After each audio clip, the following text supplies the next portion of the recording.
जय भीम। भाई जो ईश्वर पर चल रहे हैं, मेरी राय शांत बैठ जाओ। मान बहुत चाहिए, मेरी बात रख लो, बैठ जाओ। पैर स्लिप हो जाएगा जरा देर में, बैठ जाओ। लाग लो तब भी बैठ जाओ। जरा सी देर में अगर पैर स्लिप हो गया तो मुझे इसी बात का बड़ा दुख हो जाएगा। आप सब लोग बहुत लंबे समय से हम लोग का इंतजार कर रहे हैं और ये भी सच है कि समय कम है। मेरा मन था कि जल्दी से मैं वापस चला जाऊं क्योंकि कल फिर रैली है और मुझे दिल्ली यहाँ से जाना है, फिर सुबह वापस लौटना है। लेकिन फिर ये था कि जब आप लोग इंतजार कर रहे हैं तो आपके मन में भी ये ना हो कि भाई आके हमारे गांव में बिना मिले चले गए, तो क्या थोड़ी देर आपके गांव तक आ जाऊं, लेकिन आ जाऊं इस मन से निकलें। क्या कहा किस काम आए हैं ये भी आप जानते हैं, आपसे छिपावानी की किस काम आए। आज तो मैं आपसे मदद मांगने आया। आप ये जानते हैं कि हमेशा जब भी आपको मेरी जरूरत पड़ी मैं सबसे आगे खड़ा रहा।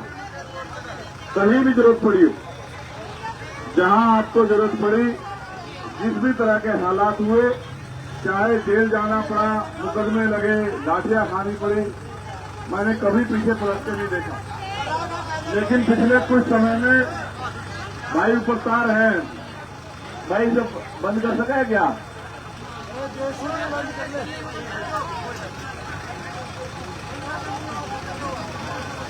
बंद कर दे भाई, से अगर कर सके तो स्विच ऑफ कर दे।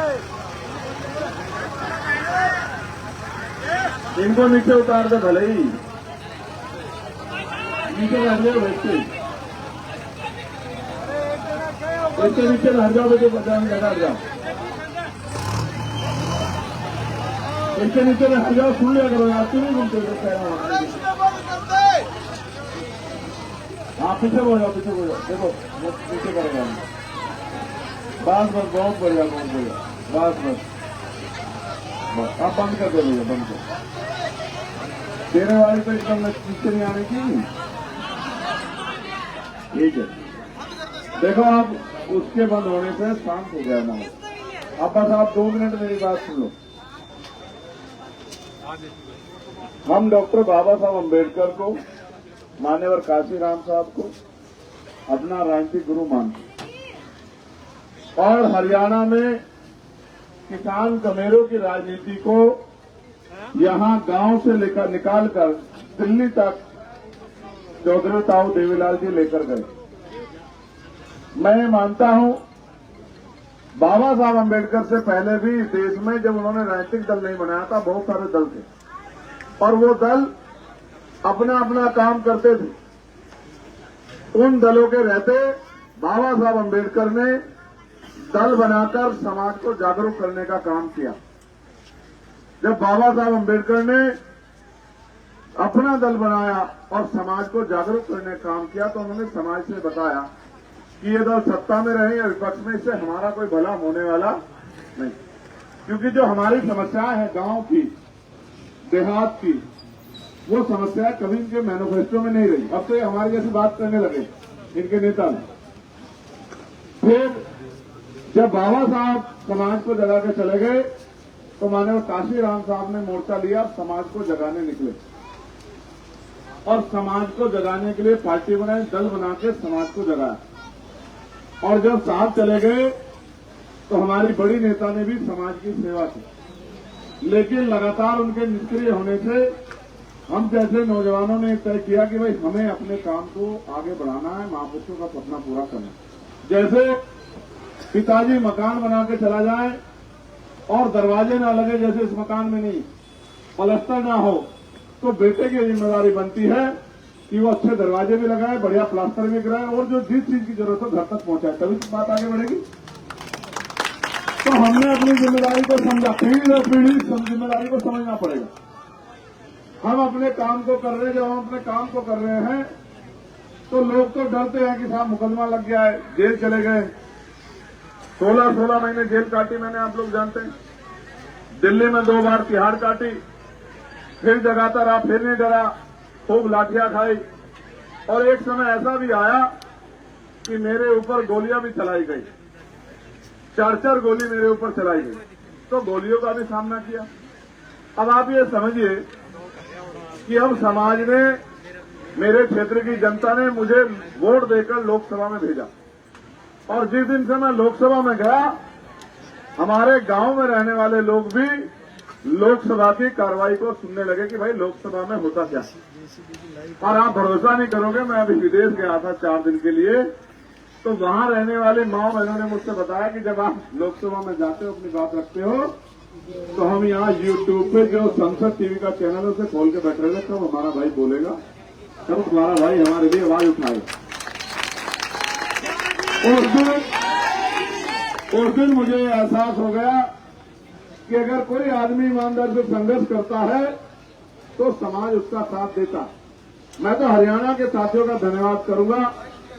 दिल्ली के आंदोलन में 55 साथियों ने मेरे साथ कंधे से कंधा मिला के 66 दिन तक जेल काट के केंद्र की सरकार को और सुप्रीम कोर्ट दोनों को झुका करने का काम किया था, और दिल्ली में अपना जो गुरु घर टूट गया था, उस गुरु घर को लेने का काम किया था। मैं तो धन्यवाद दूंगा हरियाणा के लोगों का। लेकिन मैं समझता हूं, जब तक पॉलिटिकल पावर नहीं होगी तो जो समस्याएं आपके जीवन में, उनका हल हम लोग नहीं कर सकते। इसलिए मैं आपसे मदद मांगने आया हूं कि भाई आप राजनीतिक शक्ति भी मुझे दो, जिसके जरिए साहब कहते थे जिनका दल नहीं होता उनका बल नहीं होता, जिनके पास बल नहीं होता उनकी समस्याओं का हल नहीं होता। वोट हमारा हथियार है। हम 1 रुपए का सामान खरीदने जाते हैं, उसको चेक करते हैं। उदाहरण के तौर पे माचिस की डब्बी चेक करते नहीं करते हैं कि ये डब्बी खुली भी तो नहीं है, इसमें जो सिक्के हैं वो सील तो नहीं रही है, ऐसा तो नहीं कि इसमें कम हो। या छोड़िए, अगर 10 रुपए का सामान लेने के लिए जाएंगे, उसको भी पैकेट को 4 बार देखेंगे कि पैकेट एक्सपायर तो नहीं हो गया, माल जो है वो टूटा हुआ तो नहीं है।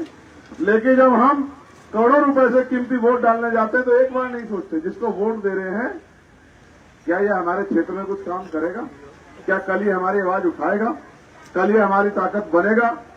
अब तो पिछली बार तो अकेले थे, इस बार तो हम लोग अलायंस करके एकजुट होके हरियाणा में लड़ रहे हैं, और इस उम्मीद से लड़ रहे हैं कि जहां दूसरे दल सत्ता में आने के लिए लड़ रहे हैं, हम आपकी समस्याओं का हल करने के लिए लड़ रहे हैं।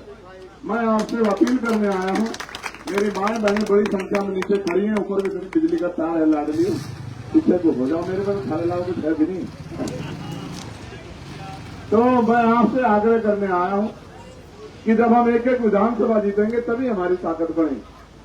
तो यहां उचाना में आपके अपने जाने पहचाने लोकप्रिय पूर्व मुख्यमंत्री भाई दुष्यंत चौटाला जी गठबंधन के चुनाव निशान चाबी पर लड़ रहे हैं।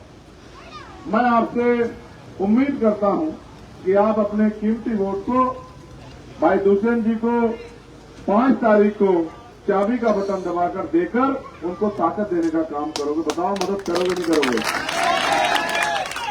बहुत सारी ऐसी चीजें हैं जिसपे समय कमी कारण मैं अभी बात नहीं रख पा पैरों में नहीं, ये नहीं झंडा उठा, इस झंडे को हमारे लोग सर पे लेके घूम रहे हैं, ये पैरों में अच्छा नहीं। तो मैं ये उम्मीद करता हूं, और बताओ उम्मीद कर लूं नहीं कर लूं? हाथ उठा के बताओ उम्मीद करूं नहीं करूं? इधर वाले नाराज है क्या?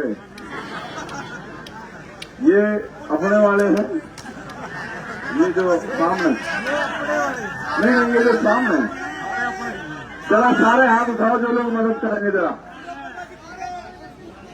कुछ लोग कुछ नाराजगी हो सकती है, किसी दिन फुर्सत में बैठेंगे, 1 घंटा मेरे पास बैठना, देश की राजनीति और राजनीति में आपका अस्तित्व और राजनीति की परिभाषा सब कुछ समझाऊंगा। काशीराम जी का चिल्ला, आप मेरी बात को याद रखना। मैं एक और बात कहता हूं आपको, एक समय था कि देश की राजनीति को हरियाणा के नेता, जो राष्ट्रीय स्तर के नेता थे, वो तय करते थे। आज तो आपसे कुछ भी नहीं है। दिल्ली से जिसे जाके बिठा दो वो आपका मुख्यमंत्री, किसी को 4 महीने उठा दो या किसी को 6 महीने बिठा दो, और फिर वो अपनी पार्टियों के लिए वफादार। आपके लिए वफादार कौन है? क्या आपकी लड़ाई लड़ने के लिए कांग्रेस के लोग आते हैं? क्या आपकी लड़ाई लड़ने के लिए भाजपा के लोग आते हैं? तो इनके भरोसे राजनीति करोगे, इनको वोट देकर आपका क्या भला हो जाएगा? तो भला तब होगा जब आप अपने अलायंस को मजबूत करोगे। पक्का? पक्का? दोनों हाथ उठा के बताओ तो मदद करो। आप लोग बता रहे जो बच्चियां बेटियां ऊपर खड़ी जिनके वोट में मदद करोगी नहीं करोगी? वोट की चोट से विरोधियों को जवाब देना है कि बाबा साहब अम्बेडकर हमें हथियार देके गए, जिसको चाहे कुर्सी पर बिठा देंगे और जिसको चाहे फटक देंगे। कर दोगे नहीं कर दोगे? पक्का? चलो फिर इजाजत दे दो जान की। आज नहीं, आज समय कम है।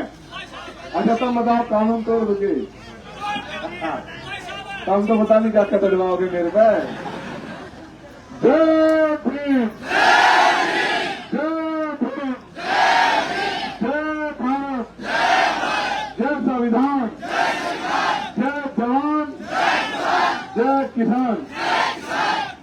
आप सबका बहुत बहुत धन्यवाद। आपके गांव की एकता जिंदाबाद, आपका भाईचारा जिंदाबाद।